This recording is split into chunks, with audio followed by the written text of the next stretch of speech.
Assalamualaikum warahmatullahi wabarakatuh. Izinkan pada kesempatan yang sangat baik ini saya mengucapkan terima kasih kepada istri saya. Karena pada dasarnya istri saya selalu menentang ketika saya menjadi orang pemerintah. Saat Pak SBY minta saya menjadi Dirut PLN dan kemudian menjadi Menteri BUMN, istri saya menentang keras. Istri saya selalu menyampaikan kepada saya, dan bahkan kalau lagi ada KPK menangkap orang korupsi, istri saya selalu menggeret saya ke depan televisi. Lihat tuh, nanti kamu seperti itu, ditangkap di televisi seperti itu. Istri saya bilang, untuk apa? Hidup sudah makmur, anak-anak sukses, cucu-cucu lucu-lucu. Untuk apa? Nanti kamu ditangkap seperti itu. Saya akhirnya menyampaikan kepada istri saya bahwa nanti kalau saya jadi presiden, koruptor jangan hanya dipidanakan, jangan hanya masuk penjara, tapi harus digugat secara perdata agar harta negara bisa kembali kepada negara. Saya mengucapkan terima kasih kepada istri saya. Ternyata istri saya mendukung, bahkan hadir di forum ini.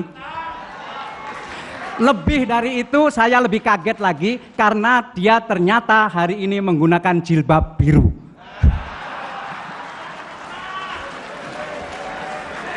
Minta berdiri sebentar. Itu saya. Ya. Baik, makasih. Saya sangat pengen meneruskan apa yang sudah dicapai oleh Pak SBY. Tidak gampang mencapai prestasi seperti yang dilakukan Pak SBY. Saya pengen meneruskan itu. Tidak boleh negara ini belok lagi, tidak boleh. Harus diteruskan. Tentu dengan berbagai perubahan. Misalnya kita harus meneruskan ekonomi kita harus tetap tumbuh di atas 6,3%. Mengapa? Ada 3 hal. Kenapa kita harus tetap tumbuh di atas 6,3%? Pertama, kita masih punya rakyat yang sangat miskin berjumlah sekitar 30 juta orang. 30 juta orang bisa dibilang masih 30 juta orang, bisa dibilang tinggal 30 juta orang. Terserah. Kita masih punya yang hampir miskin 60 juta orang. Berarti total masih sekitar 90 juta orang. Ini tidak bisa diselesaikan dengan pidato, tidak bisa diselesaikan dengan orasi, tidak bisa diselesaikan dengan agitasi. Ini hanya bisa diselesaikan dengan kerja.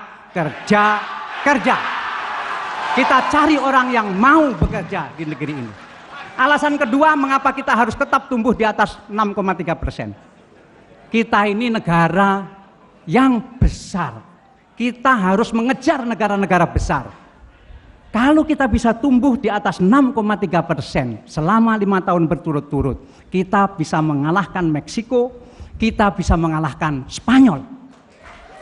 Kita akan bisa menjadi negara terbesar nomor 9 terbesar di dunia. Spanyol yang dulu menjajah kita bisa kita kalahkan ekonominya. Tentu jangan berharap sepak bolanya mengalahkan Barcelona atau Real Madrid dulu. Itu perlu waktu. Tetapi ekonominya bisa kita kalahkan. Alasan ketiga, mengapa kita harus tumbuh di atas 6,3% setiap tahun. Karena kita ini bisa, bukan tidak bisa. Kita bisa. Masalahnya kita mau atau tidak mau. Kalau pemerintah, DPR, hukum, yudikatif bersatu, kita bisa melakukan apa saja. Seperti Pak Dino tadi sampaikan. Itu bisa. Dan dengan demikian kita tinggal satu pertanyaan. Mengapa setiap ekonomi kita tumbuh di atas 6% 5 tahun berturut-turut, selalu diikuti dengan gejolak ekonomi seperti sekarang ini? Kenapa? Kenapa kalau tumbuh di atas 6% selama 5 tahun berturut-turut selalu terjadi gejolak? 2003, 2008, sekarang. Mengapa? Karena impor kita terlalu besar. Kita pernah hampir berhasil menjadi negara industri pada akhir pemerintahan Bapak Presiden Soeharto, pada akhir Orde Baru. Waktu itu kita hampir bisa menjadi masyarakat industri. Tapi karena mega krisis pada tahun 98, bangsa industri kita, para industriawan kita beralih kembali menjadi bangsa pedagang. Dulunya mereka pedagang, kemudian menjadi masyarakat industri. Gara-gara krisis beralih lagi menjadi pedagang. Impor lebih gampang daripada ngurus pabrik. Impor lebih gampang daripada ngurus buruh. Karena itu segala macam diimpor. Segala macam diimpor. Ini bukan soal kebijakan, tetapi memang masyarakat kita sejak tahun 98 berubah dari masyarakat industri yang hampir jadi kembali kepada masyarakat pedagang. Ini dalam 5 tahun ke depan harus diselesaikan. Harus diselesaikan, mengubah kembali masyarakat pedagang kita menjadi masyarakat industri. Kebijakan ini harus kita lakukan dalam 5 tahun. Inilah yang bisa saya sampaikan malam ini. Tentu saya ingin ngomong hukum, ingin ngomong pendidikan, ingin ngomong EJM, tetapi waktu hanya 5 menit, tentu tidak baik kalau saya menghabiskan waktu itu. Terima kasih.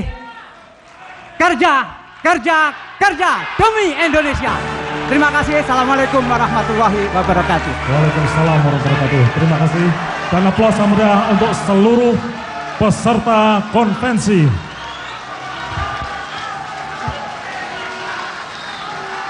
Demikianlah launching dan pidato deklarasi 11 peserta konvensi calon presiden Partai Demokrat 2014. Marilah kita saksikan kembali persembahan lagu dan musik dengan judul Ku Yakin Sampai di Sana oleh Mira dan Arfan, karya cipta